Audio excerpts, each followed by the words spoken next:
ஜெபம். எங்களை அதிகமாய் நேசிக்கிற பரிசுத்தமுள்ள பரலோக பிதாவே, உம்மை துதிக்கிறேன், ஸ்தோத்தரிக்கிறேன், மகிமைப்படுத்துகிறேன். தகப்பனே, நீங்கள் நேற்றும் இன்றும் என்றும் மாறாதவர். நீங்கள் பரிசுத்தர் பரிசுத்தர் பரிசுத்தரப்பா. ஏசப்பா, ஈரத்தின் ஆழத்திலிருந்து உம்மை துதிக்கிறேனப்பா. ஆண்டவரே, உம்மை துதிப்பது மெய்யான சுபாவம். உம்மை அறிவது நித்திய ஜீவன். நித்திய ஜீவனை எங்களுக்கு அருள் செய்கிறவர். அழியாத ஜீவனுக்குள் நாங்கள் ஒவ்வொருவரும் செல்ல கிருபை செய்ய வேண்டுமா சேபிக்கிறேன்.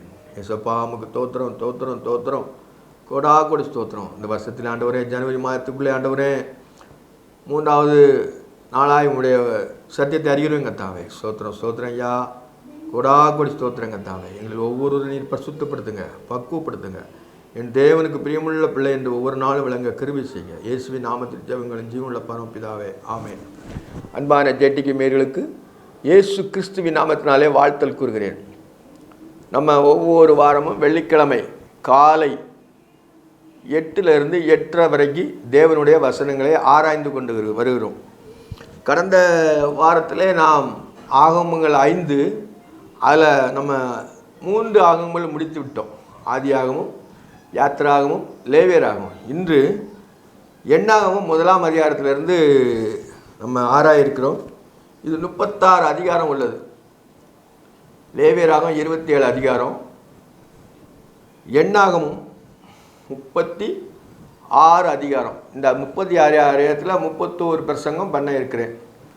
இதில் நம்ம எப்படின்னா, நம்ம சத்தியத்தை நம்ம அறிஞ்சிருக்கிறோம். ஆனால் நம்ம வம்ச வரலாறுகளையும் இஸ்ரவேல் ஜனங்களை தான் ஆண்டவர் நம்ம நேசித்தார். அதுதான் நம்மளுக்கு நெஞ்சதற்கு சிஸ்டாண்டமாக இருக்குது. இந்த உலகத்தை வாழ்க்கைக்கு அவங்களுடைய வாழ்க்கை தான் நம்மளுக்கு என்னமா சிஸ்டாண்டமாக வச்சுருக்கிறார். இப்போ இஸ்ரவேல் ஜனங்களை நம்ம ஆராயிரமா. இப்போ நம்ம ஆவிக்குரிய இஸ்ரவேலாக இருக்கிறோம். ஆனாலும் அவங்க இஸ்ரவேல் ஜனங்கள் எப்படி அந்த கோத்திரங்கள் வந்தது அப்படி நம்ம ஆராயிருக்கிறோம். அது நம்ம என்னதுன்னா, நம்மளுக்கு வேதத்தை அறிகிற அறிவு தான் அது. இது ஏன் நம்ம இந்த சட்டத்தெல்லாம் படிக்கணும்? தேவன் முற்காலத்தில் எப்படி செய்தாரோ அதே தான் சைக்கிள் மாதிரி தான் வரும். இது புதுசாக இல்லை, ஒரு சைக்கிள் மாதிரி தான். இந்த வசனங்கள் எல்லாமே ஒரு சைக்கிள் மாதிரி தான் ஆண்டவர் வச்சுருக்கிறார். இப்போ புதிய ஏற்பாட்டு காலத்தில் நம்ம ஜீவிக்கிறோம். ஆனாலும் நம்ம ஆவிக்குரிய இஸ்ரவேலராக இருக்கிறோம். நம்ம அதனால் பழைய நமக்கு தெரியணும். அது தெரியாமல் இருந்துச்சுன்னா அது நமக்கு பிரயோஜனம் இல்லை, நம்ம ஆத்மாவுக்கு பிரயோஜனப்படாது. அதனால் வேத வசனத்தை தேடி வாசிக்கணும், அதை நம்ம விருப்பமாக வாசிக்கணும். அவரே அறிகிற அறிவு நம்ம வீட்டில் வீசணும். அவரே அறிகிற வேண்டிய வாசனை நம்ம மேலே வீசணும். அதை ஆண்டவர் எப்பொழுதும் எதிர்பார்க்குறாரு. இதில் 8ஆம் மதத்தில் 1ஆம் அதிகாரத்தில் சில வசனங்களை படிக்கிறேன்.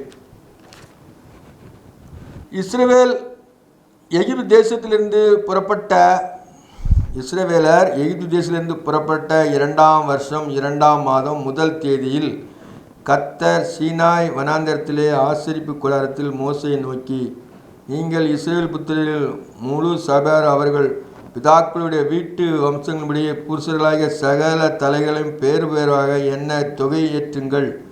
இஸ்ரவேலில் 20 வயது உள்ளவர்கள் முதல் யுத்தத்துக்கு புறப்படத்தக்க எல்லாரையும் அவர்கள் சேரும்படி நீயும் ஆரோனை எண்ணி பார்ப்பீர்களாக. ஒவ்வொரு கோத்திரத்துக்கும் ஒவ்வொரு மனிதன் உங்களோட இருக்க வைப்பானாக. அவன் தன் பிதாக்களின் வம்சத்தின் தலைவனாக இருக்க வேண்டும். நீங்கள் நிற்க வேண்டிய மனிதனின் நாமங்களாவன: ரூபன் கோத்திரத்தில் செதேவியுடைய குமாரன் எலிமிசூர். இதில் நம்ம பார்க்கும்பொழுது இஸ்ரவேல் ஜனங்களை நீ பேரா என்னன்னு சொல்லிட்டார். ஏன்னா இவங்க எல்லாமே என்னன்னா யுத்தம் அவங்களுக்கு பண்ணி பழக்கம் இல்லை. இவங்க 70 பேராக தான் அங்கே போனாங்க. அங்கே யோசேப்பு இருந்தான் எகிப்தில். 70 பேராய் போனவங்க இப்பொழுது 6 லட்சம் புருஷர்கள் மாத்திரம்ன்ட்டு வந்துட்டு, அவ்வளோ 70 பேர் கரெக்டாக 430 வருஷத்துக்குள்ளே 6 லட்சம் பேர் பெருகிருக்கிறாங்க. அப்போ எப்படின்னா, இதில் என்னென்னா அவ்வளோ ஜனங்கள் மட்டும் பெருகினது இல்லை, அந்த ஜனங்கள் 400 வருஷத்துல அழிஞ்சு கொண்டு வந்திருக்கிறாங்க. ஆனால் இப்போ அவங்களுடைய பெருக்கம் அதிகம். கடற்கரை மணலை பார்க்கலாம், வானத்து நட்சத்திரங்களை போகலாம், உன்னை ஆசீர்வதிப்பேன்னு சொன்ன இஸ்ரவேல் ஜாதியை தான் ஆண்டவர் நம்ம அறிந்து வருகிறோம். ஏன்னா இதில் தான் சத்தியமே அடங்கி இருக்கிறது. உலக சத்தியமே இந்த இஸ்ரவேல் புத்திரருக்குள்ளே தான் அடங்கி இருக்கிறது. அதான் என்ன சொல்கிறாருன்னா, இஸ்ரவேலர் எகிப்து தேசத்திலிருந்து புறப்பட்ட 2ஆம் வருஷம் 2ஆம் மாதம் 1 தேதியில் கர்த்தர் சீனாய் மலையிலே ஆசரிப்பு கூடாரத்திலே மோசேயை நோக்கி, அதெல்லாம் கரெக்டாக டேட் பிரகாரம் சொன்ன மாதிரி இதெல்லாம் வசனங்கள் எழுதியிருக்காராம். எழுதிக்கலன்னா இது மோசே எழுதினது. ஆனாலும் மோசைக்கு தனக்கு முன்னால் உள்ள காலங்கள் தெரியுமா? அவன் 400 வருஷத்துக்கு முன்னால்னா 307 அந்த வருஷங்கள் வரைக்கும் தான் அவனுக்கு தெரியும். அதுக்கு முன்னால் தெரியாது. ஆனாலும் சீனாய் மலையில் ஆண்டவர் முன்னுடைய ஜனங்கள் இப்படிலாம் இருந்தாங்கன்னு சொல்லிட்டு அது தெளிவாக எழுதுகிறார். அதான் என்ன சொன்னா, இஸ்ரவேல் எகிப்திலிருந்து புறப்பட்ட 2ஆம் வருஷம் 2ஆம் மாதம் முதல் தேதியிலே அவங்க 2 வருஷம் பிரயாணம் பண்ணாங்க. 40 வருஷம் வனாந்தரத்தில் தெரிஞ்சாங்க. அப்போ இன்னும் 38 வருஷம் வனாந்தரத்தில் தெரிய வேண்டி இருக்கிறது. ஆனாலும் அவன் இப்போ நடக்கிற இப்பொழுது நடக்கிற சம்பவத்தை அவன் எழுதுறான். அந்த 8ஆமத்தில் மோசே எழுதுறான். எப்படின்னா 2ஆம் வருஷம் 2ஆம் மாத தேதியிலே கர்த்தர் சீனாய் வனாந்தரத்திலே ஆசரிப்பு கூடாரத்தில் மோசே நோக்கி, ஆசரிப்பு கூடாரத்திலே மோசே நோக்கி, வானத்தையும் பூமியும் சபலத்தையும் உண்டாக்கின தேவன் ஆசரிப்பு கூடாரத்தில் அவருடைய அந்த செகனாக்ளோரிக்குள்ளே ஆண்டவர் இருக்கிறார். அதுக்குள்ளேருந்து ஆசரிப்பு கூடாரத்தில் மோசையோடு பேசுவார். அதை என்ன சொன்னா, நீங்கள் இஸ்ரவேல் புத்திரர்கள் முழு சபையிலும் அவர்கள் பிதாக்களுடைய வீட்டு வசனுடைய புருஷர்கள் சகல தலைவர் பேர் பேராக நான் நீ எல்லாரையும் பேர் பேராக எண்ணுன்ட்டார். பேர் பேரா எண்ணுங்க, எவ்வளோ பேர் இருக்கிறீங்கன்னு சொல்லிட்டு உங்களை கணக்கு பாருங்க அப்படின்னு ஆண்டவருக்கெல்லாம் தெரியுமா? மோசைக்கு தெரியணும். அதனால் நீ பேர் பேரா எண்ணுன்னு சொல்கிறாரு. என்ன சொல்லிட்டாரு? இஸ்ரவேலில் 20 வயது உள்ள யுத்தத்துக்கு புறப்படத்தக்க எல்லாரையும் அவர்களுடைய சேனின்படி நீயும் ஆரோனும் எண்ணி பார்ப்பீர்களாக. நீயும் ஆரோனும் யுத்தத்துக்கு புறப்படுறார்கள் எல்லாத்தையுமே எண்ணி பார்க்கணும். ஏன்னா இவங்க சண்டையெல்லாம் போட தெரியாது. இவங்க எல்லாம் கூலியால் மாதிரி அந்த செங்கல் மாலில் வேலை பார்த்தவங்க தான் அங்கேருந்து மீட்டு கொண்டு வரார் ஆண்டவர். தன்னுடைய சொந்த ஜனத்தை அவராக மீட்டு கொண்டு அவரே அவங்களுக்கு எல்லாமே மண்ணானால் போஷிக்கிறாரு. ஒவ்வொரு காரியங்களையும் போஷித்து கொண்டே வருகிறார். அப்படிங்கும் பொழுது 20 வயது முதல்ல என்ன இவங்க யுத்தம் பண்ணணும். இவங்க யுத்தம் பண்ணி தான் அந்த கானான் தேசத்தை பிடிக்கணும். அப்போ யுத்தத்துக்கு நீ பழக்கிறதுக்கு ஆண்டவர் சொல்லிட்டார். பிதாக்களுடைய வீட்டு வம்சங்களுடைய புருஷர்களாகிய சகல தலைகளையும் பேர் பேராக எண்ணி தொகையேற்றுங்கள். பேர் பேரா எழுந்து என்னார் மகன் என்னார் மகன் என்னார்னு சொல்லிட்டு கிளீராக எழுதுன்னு சொல்லிட்டார். இஸ்ரவேலில் 20 வயது முதல் யுத்தத்துக்கு புறப்படத்தக்க எல்லாரையும் அவர்கள் சேர்ந்தபடி நீயும் ஆரோனும் எண்ணி பார்ப்பீர்களாக. ஒவ்வொரு கோத்திரத்துக்கும் ஒவ்வொரு மனிதனும் உங்களோடு இருப்பானாக. ஒவ்வொரு கோத்திரம், அது 12 கோத்திரத்தில் ஒவ்வொரு ஹெட்டு யார்? அவங்களோடு இருப்பாங்க. யார்? மோசையோடையும் ஆரோனோடையும் இருப்பாங்க. ஒவ்வொரு கோத்திரத்துக்கும் ஒவ்வொரு மனிதனும் உங்களோட இருப்பானாக. அவன் பிதாக்களின் வம்சத்துக்கு தலைவனாக இருக்கணும். அவன் பிதாக்களின் வம்சத்துக்கு அந்த கோத்திரத்துக்கு இவர் தான் தலைவர் அப்படிங்கிறது இருக்க வேண்டும். உங்களோட நிற்க வேண்டிய மனிதன் நாமங்கள் அவனா, உங்களோட நிற்க வேண்டிய மனிதன் எல்லாமே அந்த சொன்னார். ஆனாலும் அவர் விலைக்கு நம்ம கற்றுக்கிறதுக்காண்டி அவன் நினைச்சுதானா, ரூபன் கோத்திரத்தில் சேவினுடைய குமாரனாக எலிசூர், அவன் பேரை கொண்டு எழுதியிருக்கார். ரூபன் கோத்திரம், அதாவது இஸ்ரவேலில் மூத்த பிறந்தவன் யார்? ரூபன் தான், சேஷ்ட புத்திரன். அதாவது யாக்கோபுனுடைய சந்தியில் தான் ஆண்டவர் பிரியமாக இருக்கிறார். அதனால தான் அந்த யாக்கோபுல தான் இஸ்ரவேல்னு பேரை மாற்றி அவனுக்குள்ளே தான் நம்ம பைபிளில் ரொம்ப படிச்சுட்டு வரோம். அதுலேருந்து தான் நம்ம கிறிஸ்துவே வரார். இயேசுவானவரே அந்த சந்தியில் தான் வரார். அதனால் இஸ்ரவேல் என் ஜனம் சொல்லியிருக்கிறார். அதனால் இஸ்ரவேல் ஏல் என்கிற பதம், அந்த ஏல் என்கிற பதம் ரொம்ப முக்கியமானது. இஸ்ரவேல் அந்த பதம், அந்த ஏழுங்கிற பதம் ஆண்டவர் ரொம்ப விரும்புகிறார். தானியேல், இஸ்ரவேல், சாம்வேல், காப்ரியேல், அப்படி ஏல் என்கிற பதம் அது தேவனுக்குரிய பதம். அதை இஸ்ரவேல் அப்படின்னு மாற்றிட்டார் அவனை. ஏன்னா அவங்கள தான் அந்த யாக்கோபு எத்தனை மாற்றி இஸ்ரவேல்னு மாற்றினார். அந்த கோத்திரம் தான் மெயினாக. அதில் 12 பிள்ளைகள் அவனுக்கு. அந்த 12 ஆண் பிள்ளைகள், பெண் பிள்ளை ஒருத்தி, அது பைபிளில் வரவே இல்லை. ஆனால் அந்த ஆண் பிள்ளை, அந்த 12 கோத்திரத்தை தான் நம்ம படிச்சுக்கிட்டே வரோம். நம்ம பைபிள் முழுவதுமே அந்த 12 கோத்திரம் தான். அஞ்ஞான மார்க்கம் உண்டு, அதே நம்ம சைடில் படிக்கிறோம். ஆனால் அதெல்லாம் மறைஞ்சு போகும், அது மெயின் கிடையாது. பைபிளில் இஸ்ரவேல் ஜனங்கள் தான் மெயின் இல்லை. ரூபன் கோத்திரத்தில் சேருடைய குமாரன் எலிமேலும், சிமியோன் கோத்திரத்தில் திரிசுதா குமாரன் செமியேலும், யூதா கோத்திரத்தில் அமிதாபின் குமாரனாக நகசோன், இசக்கார் கோத்திரத்தில் பூவாரின் குமாரனாக நெதனியேல், செபுலோன் கோத்திரத்தில் ஏலோன் குமாரன் எலிசாப், யாக்கோபின் குமாரனாகிய எப்ராயின், யோசேப்பின் குமாரனாகிய எப்ராஹிம் கோத்திரத்தில் அமிதாபின் குமாரன் எலிமையா, மனசே கோத்திரத்தில் எலிசியின் குமாரனாகிய கமாலியேல், பென்னியமின் கோத்திரத்தில் இதேசின் குமாரனாகிய அபிதான். இவங்களுக்கு யோசேப்புக்கு 2 கோத்திரம் வந்துட்டு, மனசா எப்ராஹிம். அதை ஆண்டவர்களை சேர்த்து அதில். அதனால் இவங்க நினைச்சாங்கன்னா அவங்க 2 கோத்திரமாக வராங்க. அதை நம்ம காண்கிறோம். ஆசேர் கோத்திரத்தில் ஓராகின் குமாரனாகிய பகியேல், காத் கோத்திரத்தில் ரெகுவேலின் குமாரனாகிய எலிசாப், நப்தலி கோத்திரத்தின் ஏனானின் குமாரனாக அகிரா. இவைகள் சபையில் ஏற்படுத்தப்பட்டவர்களும் தங்கள் தங்கள் பிதாக்களுடைய கோத்திரங்களின் பிரபுக்களும் இஸ்ரவேலில் ஆயிரங்களுக்கு தலைவரமாக இஸ்ரவேல் 1000 பேருக்கு இவங்க தலைவராக இருக்குன்னு சொல்லிட்டு ஒவ்வொரு கோத்திரத்துக்கும் ஆண்டவர் இப்படி சொல்லலாம் பிரின்னு சொல்கிறார். ஏன்னா அவங்க என்ன சொன்னால் மிலிட்ரிக்கு போகணும், அவங்க வந்து யுத்தம் பண்ணணும், யுத்தத்தை கற்பிக்க வேண்டுங்கிறக்காண்டி ஆண்டவர் இவங்கெல்லாம் பிரின்னு சொல்கிறார். அப்படியே மோசேயும் ஆரோனும் பேர்பராக குறிக்கப்பட்ட மனிதர்கள் கூட்டிக் கொண்டு 2ஆம் மாதம் முதல் தேதியிலே சபையில் எல்லாரும் கூடிவர செய்து அப்போது அவர்கள் தங்கள் தங்கள் குடும்பத்துக்கு வேண்டிய பிதாக்களுடைய வம்சத்தின்படி நாமத்தின்படி 20 வயது முதல் தலைத்தலையாக தங்கள் வம்சத்தின் உற்பத்தியை தெரிவித்தார்கள். தன் வம்சத்தில் 20க்கு மேலே உள்ள பூரா என்ன ஒவ்வொரு வம்சத்துலேயும் அந்த கோத்திரங்களில் வம்சத்துலேயும் ஒவ்வொருவராக 20 பேரை 20 வயது முதல் தலைத்தலையாக வம்சத்தின்படி உற்பத்தியை தெரிவித்தார்கள். நாங்கள் இவ்வளோ பேர் இருக்கிறோம், நாங்கள் இவ்வளோ பேர் பிறந்திருக்கிறோம், இவ்வளோ பேர் இருக்கிறோங்கிறத அந்த வம்ச அட்டவணையில் இவங்க பேர் சேருது. இப்படியே கத்தர் கட்டிட்டே மோசே சீனாய் வனாந்தரத்தில் எண்ணி பார்த்தான். சீனாய் வனாந்தரத்தில் எண்ணி பார்த்தான் இவ்வளோ பேர்னு சொல்லி ரெக்கார்டு வேணும். ஏன்னா எல்லாம் எப்படின்னா நம்ம ஆண்டவரை அறிகிறதுக்கு இது என்ன முக்கியம்னு நான் நினைப்போம். ஆனாலும் ஆண்டவர் என்ன ஒருத்தர் விடாமல் கரெக்டாக அந்தந்த காலத்தில் நேர்த்தியாக செய்கிறதுனால இதெல்லாம் நீ கற்றுக்கணும். இந்த கோத்திரத்தில் வெளியே வந்தாங்க, இந்த கோத்திரத்தில் வந்து தெரிஞ்சுக்கிடணும்.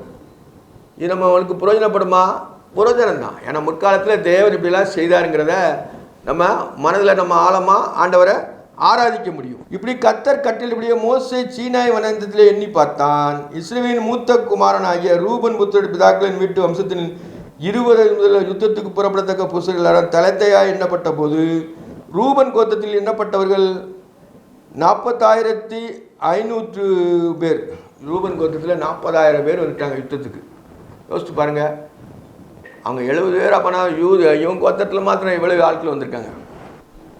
சிமியோன் புத்திர பிதாக்களை விட்டு வம்சத்தில் 20 வயது முதல் யுத்தத்துக்கு புறப்படத்தக்க புருஷர் எல்லாரும் தலைத்தலையாக எண்ணப்பட்ட போது சிமியோன் கோத்திரத்தில் எண்ணப்பட்டவர்கள் 59,300 பேர்.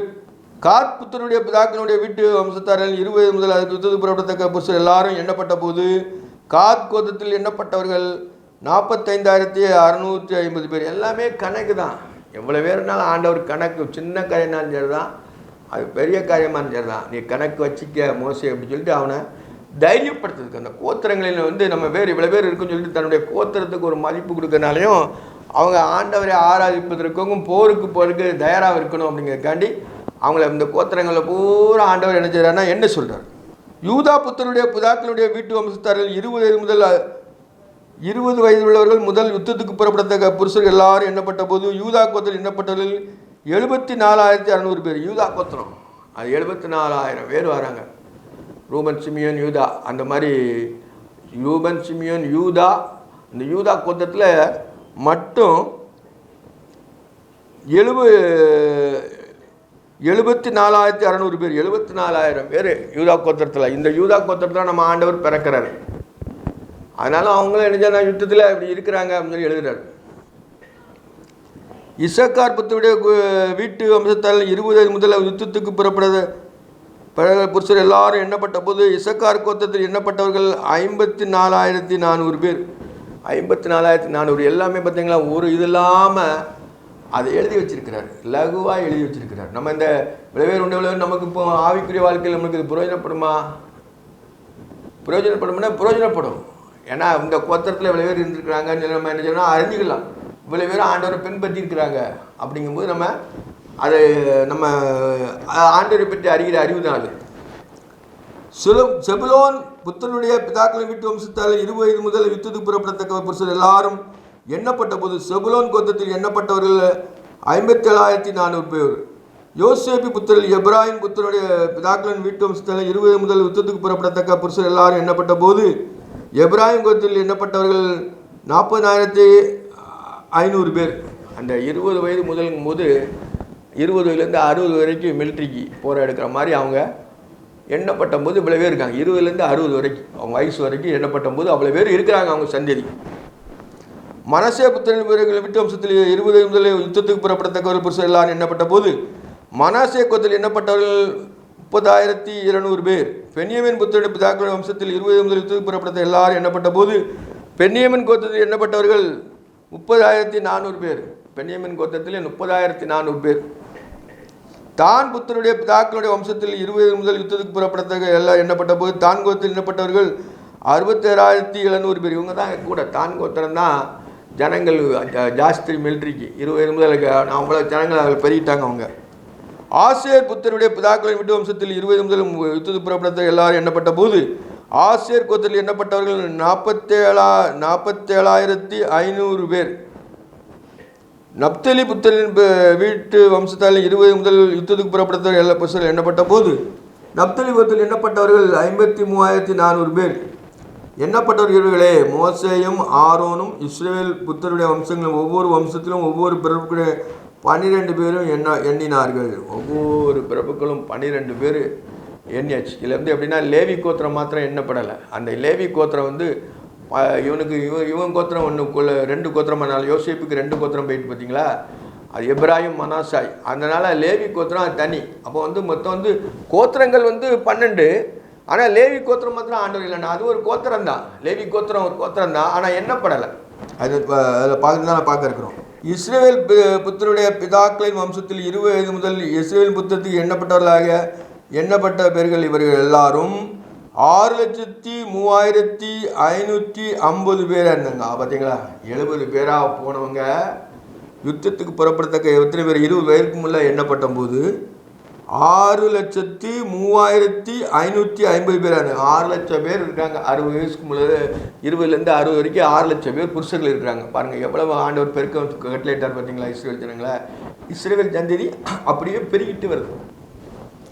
அவங்க அப்படியே பெருகி கர்த்தருடைய ஜனம், அவங்க தான் உண்மையான தேவனை ஆராதிக்கிறாருங்க. மற்றவங்க எல்லாமே அந்த உலகத்தில் ஏதோ இந்த மிருகஜீவன்கள் மாதிரி வந்து அவங்களோட இது நம்ம வெளிப்படாது. நம்ம பைபிளில் அது தெளிவாக எழுதலை அவங்கள பற்றி. அவங்க வம்சங்களும் இருக்குது, ஆனாலும் நம்ம அந்த அறிவே இல்லை. இஸ்ரவேல் கோத்திரங்களை மட்டும்தான் ஆண்டவர் எழுதியிருக்கிறார். ஏசாவு கோத்திரம் கிடையாது. யாக்கோபின் சந்ததி இஸ்ரவேல் கோத்திரம் மட்டும்தான் நம்ம வேதத்தில் படிக்கிறோம். மற்ற சந்ததி வரும், அந்த பிறப்பு இந்த பிறப்பு வந்தாலும் அதை நம்ம வந்து ஓரளவு தான் ஆராய முடியும். அவங்க சந்ததி தான் இந்த கானான் தேசம். அந்த சந்ததிகளில் தான் அந்த 7 ஜாதிகளை அவங்க முறியடிக்க வேண்டும். 7 ஜாதிகளை அவங்க முறியடித்து தான் அந்த கானான் தேசத்தை ஆண்டவர் கொடுக்குறேன்னு சொல்லி வாக்குத்தத்தம் பண்ணியிருக்காரு. எப்போ ஆபிரகாமுக்கு கொடுத்துருக்கிறாரு.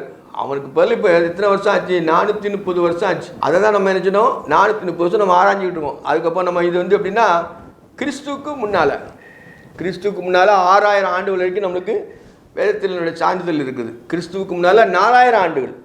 அதுக்கு பிறகு இப்போ 2023 ஆண்டுகள் இருக்குது. நம்ம எல்லாமே ரெக்கார்டு, இது எல்லாமே நடந்தது, எல்லாமே ஆண்டவர் சொன்னது, எல்லாமே ஒரு புள்ளி கூட இல்லாமல் இந்த சரித்திரம் அப்படியே இருக்குது. இதை வச்சு தான் எல்லாமே கணிச்சு அவங்க எழுதுகிறாங்க வேத சாஸ்திரிகள் எல்லாம். அப்போது வந்து நம்ம இந்த சாஸ்திரத்தை நம்மளும் படிக்கணும். நம்ம படித்தா தான் அந்த கோத்திரங்களை நம்ம தெரிஞ்சு கொள்ள முடியும். இப்போ நம்ம ஆவிக்குரியலாக இருக்கிறோம், நம்ம புறஜாதியாக இருக்கிறோம், கர்த்தருக்கு அறுக்கப்பட்டவர். ஆனால் நம்ம ஆண்டவரில் அதில் புதிய ஏற்பாட்டில் கிறிஸ்து வந்து நம்மளை சேர்த்து கொண்டார். அதனால் நம்ம இஸ்ரவேலர்கள் அணியும். நம்ம ஆவிக்குரிய இஸ்ரவேலாக இருக்கிறோம். நம்ம ஒரிஜினல் இஸ்ரவேல் கிடையாது, நம்ம ஆவிக்குரிய இஸ்ரவேலாக இருக்கிறோம். அதனால் அந்த சொந்த ஜனங்களை அவர் ஏற்றுக்கொள்ளவில்லை. நம்ம தான் ஆண்டவரை அதிகமாக பின்பற்றுறோம். அவை அதிகமாக ஆண்டவரை நம்ம ஆராதிக்கிறோம். 6,03,550 பேராக இருந்தார்கள். 6 லட்சம். பாருங்கள் எவ்வளோ பேருக்கு வேணும் பார்த்தீங்களா. இவ்வளோ பேருக்கும் ஆண்டவர் சாப்பாடு கொடுக்குறாரு, இவ்வளோ பேருக்கும் மன்னா கொடுக்குறாரு. யோசிச்சு பாருங்கள், மனுஷனால் செய்ய முடியுமா? அதனால் உலக ஜனங்கள் எல்லாம் அவங்களை கண்டு பயப்படுவாங்க. ஆகாரம் உங்களுக்கு எவ்வளோ ஆகாரம் ஆண்டவர் கொடுக்குறாரு, இவ்வளோ பேர் போஷிக்கன்னா எவ்வளோ இதாகும். ஆண்டவர் ஒரு செகண்ட்லேயே அவங்களுக்கு மன்னா காடை அவங்களுக்கு வேண்டிய எல்லாமே சந்திக்கிறார்.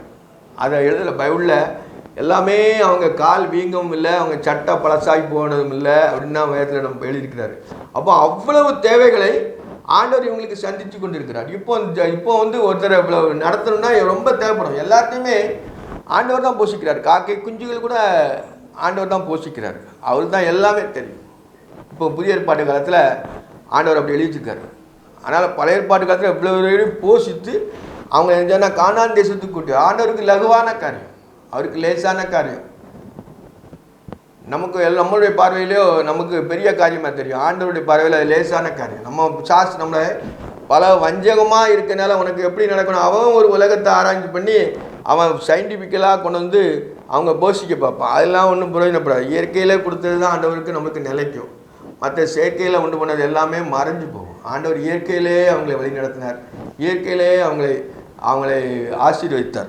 லேவியர் தங்கள் பிதாக்குடைய கோத்திரமுடைய மற்றவருடைய எண்ணப்படவில்லை. பார்த்தீங்களா, லேவியர் மட்டும் எண்ணலை, அந்த 12 கோத்திரத்தை மட்டும்தான் ஆண்டவர் என்ன மாதிரி. லேவியர் அவங்க சொந்த ஜனமாங்க, சொந்த சம்பத்து அப்படின்னு சொல்கிறார். இஸ்ரேல் ஜனங்கள் சொந்த சம்பத்து, ஆனால் லேவிய கோத்திரம் மாத்திரம் அவருக்கு ஊழியம் செய்கிற ஜனங்கள், தேவனுக்கு அடுத்த லேவியர்கள் தான். அதனால் அவங்கள என்னாண்டான்னு சொல்லிட்டார்.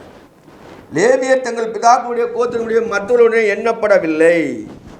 கர்த்தர் மோசையை நோக்கி, நீ லேவி கோத்திரத்தை மட்டும் எண்ணாமல் இஸ்ரவேல் புத்திரர்களுக்குள்ளே தங்கள் தொகையை ஏற்றாமலும், அந்த தொகையில் இவங்க தொகையை ஏற்றக்கூடாது, இவங்களை எண்ணையும் கூடாது, அது ஆசாரியத்துவம் ஊழியம் அவங்கள்ட்ட இருக்குது. அதனால் அவங்க அந்த ஆசாரியத்துவத்தை தான் மெயினாக வைக்கணும், ஆண்டவரை தான் முழு எண்ணமாகவும் வைக்கணும். உலகத்தை சார்ந்து இருக்கவே கூடாது. அவங்க உலகத்தை சார்ந்து இருக்கலாம், அவங்க விளைச்சல் எல்லாம் மற்ற காரியங்களாம், இவங்க கர்த்தருக்கு அடுத்த காரியத்தில் தான் முக்கியமாக இருக்கணும், உலக காரியங்கள்ட்ட இருக்கக்கூடாதுனால தான் அவங்கள தனியாக பிரிச்செடுக்கிறார் லேவி கோத்திரத்தை. அதான் அவங்க என்ன வேண்டாங்கிறார்.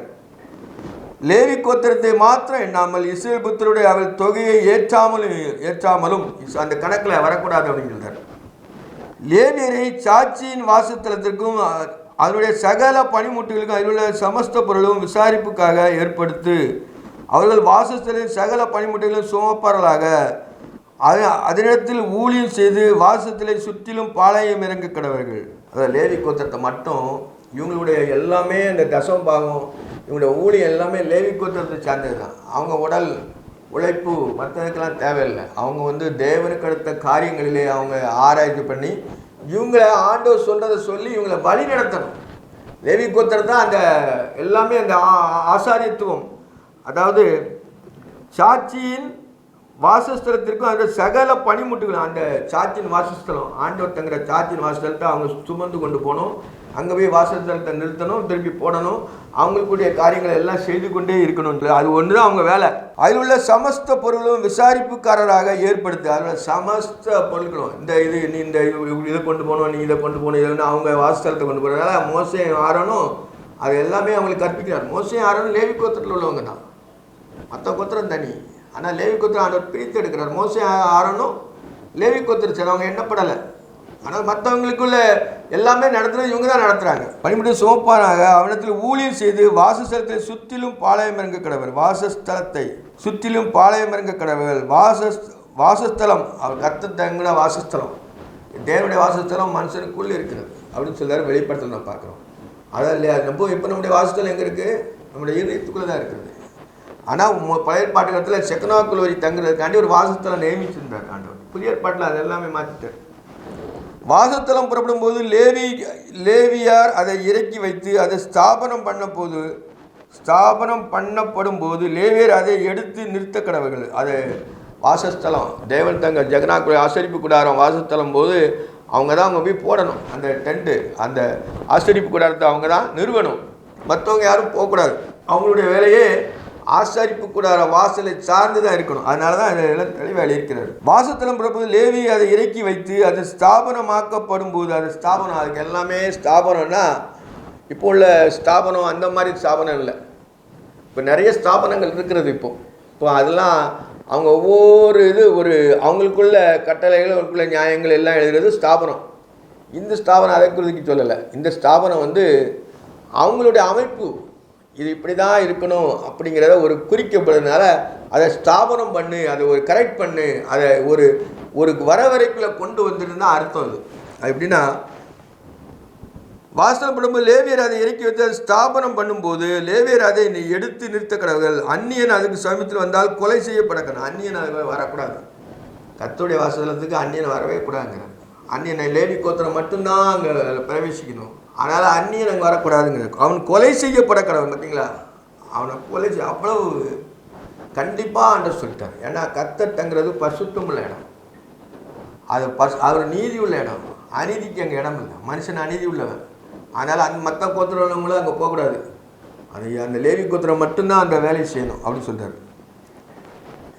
வந்தால் கொலை செய்ய கடவன். இஸ்ரவேல் புத்தர் தங்கள் பாளையத்தோடும் தங்கள் செயலோடு கொடியோடும் கூடாரம் போட கடவுள். தங்களுக்கு கொடி, அவங்களுக்குன்னு ஒரு கொடி, ஒவ்வொரு கொத்தத்துக்கும் ஒவ்வொரு கொடி, அவங்களுடைய ஜென்ரேஷன் ஒவ்வொரு கோத்திரத்துக்கும் ஒவ்வொரு கொடி, அங்கே ஒரு ஜென்ரேஷன். அப்படி 12 கோத்திரத்துக்கும் 12 கொடி, கொடியோடும் கூடாரம் போடக்கிறோம். இப்போ ஒவ்வொரு நாட்டுக்கும் ஒவ்வொரு கொடி இருக்கிற மாதிரி இப்போ நாடுகள் நிறையா இருக்குது, ஒவ்வொரு நாட்டுக்கும் ஒவ்வொரு கொடி இருக்கிற மாதிரி இதில் வச்சு தான் அதெல்லாம் ப்ரிப்பேர் பண்ணி எழுதியிருக்கிறாங்க. ஆண்டவர் சொன்னதை வச்சு தான் அந்த எல்லாமே இப்போ அதை சார்ந்து தான் இருக்கும். நம்ம ரொம்ப ஆராய்ச்சி பார்த்தாச்சுன்னா லாஸ்ட்டில் பைபிளில் இதை சொன்னது தான் அங்கே முடிவு. அவங்களா செய்கிறதில்ல, அந்த கோத்திரம் இதெல்லாம் பார்க்கும்பொழுது இது வேதத்துக்குள்ளே வந்து அது முடியும். இவங்க இப்போ தாங்க செய்து நினைப்பாங்க, கிடையவே கிடையாது. தேவன் செய்த அவர் சொன்னது தான் ஒரு மனுபுத்திரனுக்குள்ள அப்படியே போய் அது இருக்கும். கடைசியில் பார்க்கும்போது இந்த வேதத்தில் இருந்து தான் முடியும். இங்கே இருந்தால் போனது இந்த கொடியெல்லாம். இஸ்ரவேல் புத்திரர் தங்கள் தங்கள் பாளையத்தோடும் தங்கள் தங்கள் செடியோடும் கொடியோடும் கூடாரம் போட கடவுள். அங்கே செடியோட கூடாரம் போட கடவுள். கூடாரம் தான், கூடாரம் மாதிரி பில்டிங்லாம் கிடையாது அவங்களுக்கு. கூடாரம் போட்டு தான் அதில் ஆராதனை, அதில் தான் இவங்க டென்ட்டில் தான் அவங்க இருந்தாங்க பழைய பாடு காலத்தில். ஏன்னா இவங்க கானான் தேசத்துக்கு பிரயாணப்பட்டு போனதுனால டென்ட்டு கழிச்சிட்டு அங்கே போயிட்டே இருக்கிறாங்க. கொஞ்சம் கொஞ்சம் தூரமாக கிட்டத்தட்ட 4 நாள் பிரயாணம் பண்ண அந்த தூரத்தை 40 நாள் பிரயாணம் பண்ண தூரத்தை இவங்க 40 வருஷம் பண்ணியிருக்கிறாங்க பாருங்கள். ஏன்னால் இவங்களை வந்து படிப்பிக்க வேண்டியிருக்குது. வனாந்தரத்தில் தான் இஸ்ரவேல் ஜனங்களை படிப்பிக்க வேண்டியிருக்குது. தங்களுடைய இப்படி தான் இருக்கிறோம், இப்படி தான் தெய்வத்துவம் இருக்குதுன்னு சொல்லிட்டு அவங்கள படிப்பிக்க வேண்டியதுனால அவங்க கஷ்டப்பட்டாங்க 40 வருஷம். அதில் ஒன்றுமே இல்லாமல் ஆண்டவர் அவங்கள போஷித்து கானான் தேசத்தில் ஒன்று கொடுக்குறாரு. நீ அந்த தேசத்தில் இருக்கும்போது இதெல்லாம் செய்யணுங்கிறத முதலே 2ஆம் வருஷத்துலேயே கற்பிச்சிட்டார். 2ஆம் வருஷத்தில் 38 வருஷம் அவங்க இன்னும் பிரயாணம் பண்ணணும். இஸ்ரவேல் புத்திரர் தங்கள் தங்கள் பாளையத்தோடும் தங்கள் தங்கள் சேனையோடும் கொடியோடும் கூடாரம் போடப்பட்டார்கள். இஸ்ரவேல் புத்திரராகிய சபையோடு கடுங்கோவும் வராதபடிக்கு லேவியர் சாட்சியின் வாசஸ்தலை சுற்றிலும் பாளையம் இறங்க வேண்டும். பார்த்தீங்களா, கடினமானு சொல்லியிருக்கேன். இஸ்ரவேல் புத்திரர் சபையர் மேல் கடுங்கோபம் வராதபடிக்கு, அவங்க மேலே கோபம் வரக்கூடாது. அதனால் லேவியர் சாட்சியின் வாசஸ்தலத்தை சுற்றிலும் பாளையம் இறங்கி லேவியர் சாட்சியின் வாசஸ்தலத்தை காவல் காப்பார்களாக. ஆண்டோடைய ஆசரிப்பு கூடாரத்தை அவ்வளோ காவல் காக்கணும்னு சொல்கிறாங்க. ஏன்னா ஆசரிப்பு கூடாரம் செகனாக்குள்ளேயே அதுக்குள்ளே தான் இருக்குது. ஆண்டவர் அங்கே தான் வருவார். ஒரு நிமிஷத்துலேயே அழிஞ்சு போயிடுவாங்க அவங்க. அதனால் ஆண்டவர் அவங்க அந்நியர் யாரும் பிரவேசிக்காதபடி அந்த சாட்சியின் கூடாரத்தை காவல் காக்கணும்னு சொல்கிறார். காவல் காப்பார்களாக என்றார். கர்த்தர் மோசேக்கு கட்டளையிட்டபடி எல்லாவற்றையும் இஸ்ரவேல் புத்திரர் செய்தார். கர்த்தர் மோசேக்கு கட்டளையிட்டு, மோசேட்டு தான் ஆண்டவர் சொல்கிறார், வேற யார்ட்டும் சொல்கிறார், மோசேட்ட தான் சொல்கிறார். கர்த்தர் மோசேக்கு கட்டளையிட்டபடி எல்லாவற்றையும் இஸ்ரவேல் புத்திரர்கள் செய்தார்கள். எல்லாவற்றையும் இஸ்ரவேல் புத்திரர் செய்தார். இதோடு இந்த 1ஆம் அதிகாரம் முடிஞ்சது. நம்ம அடுத்த வாரத்தில் 2ஆம் அதிகாரம் தியானிக்க இருக்கிறோம். ஜெபம். நேசிக்கிற பரிசுத்தமுள்ள பரலோக தந்தையே, நீர் நேற்றும் என்றும் மாறாதவர் இருக்கிறீர். ஆண்டவரே, நீர் ஆசரிப்பு கூடாரத்தில் இஸ்ரவேல் ஜனங்களோடு நீர் வாசம் பண்ணினீர். ஆண்டவரே, உம்முடைய நாமத்தை அவங்க தரித்திருந்தார்கள் கர்த்தாவே, உண்மை அறிந்திருந்தார்கள் கர்த்தாவே. நீரே ஆண்டவரே ஆதியிலே எல்லாவற்றையும் நீ சிருஷ்டித்து மனிதனை உம்முடைய சாயலாக சிருஷ்டித்து அவனுக்கு ஜீவாத்மாவை அவனை நீ தேர்ந்தெடுத்தீர். ஆண்டவரே, இஸ்ரவேலின் கோத்திரத்தின் மூலமாய் நீரை அவங்களோடு பேசினீர். ஆண்டவரே ஸ்தோத்திரம். உண்மை அறிவது நித்திய ஜீவன். ஆண்டவரே, நீர் அவங்கள் மத்தியிலே வாசம் நீர். ஆண்டவரே, இப்பொழுது எங்கள் மத்தியிலே வாசம் பண்ணி எங்களை ஒவ்வொருவரையும் நீர் ஆசீர்வதிக்க வேண்டுமா ஜெபிக்கிறேன். மனுஷனுடைய இதயத்திலே தேவனுடைய வாசஸ்தலம் இருக்கு என்று சொன்னீர். ஆண்டவரே, நம்முடைய வாசஸ்தலம் ஒவ்வொரு இதயத்திலும் நீர் ஆண்டவரே தங்கி தாபரிக்க வேண்டுமா ஜெபிக்கிறேன் கர்த்தாவே. ஒவ்வொருவரையும் நீர் ஆசீர்வதியும். தேவையை சரிங்க, சரீரத்துக்கு வேண்டிய பலத்தை கொடுங்க, ஆரோக்கியத்தை கொடுங்க. இந்த உலக வாழ்க்கையில் ஆண்டவரே சாத்தான் கொண்டு வர சகல உபாயங்களிலிருந்து ஒவ்வொரு பிள்ளைகளையும் விடுதலாக்கி அவங்களை ஆசீர்வதிக்க வேண்டுமா ஜெபிக்கிறேன். காலம் கடைசியாக இருக்கிறது. உங்களுடைய பிள்ளைகளை நீர் அறிவீர். ஆண்டவரே, என்னில் ஒன்றுமில்லை, என்னை தாழ்த்துகிறேன், வெறுமையாகிறேன். என்னில் குறைகள் குற்றங்கள் எல்லாவற்றையும் மன்னிங்க. இயேசு கிறிஸ்துவின் நாமத்தில் ஜெபங்கள் ஜீவனுள்ள பரமபிதாவே.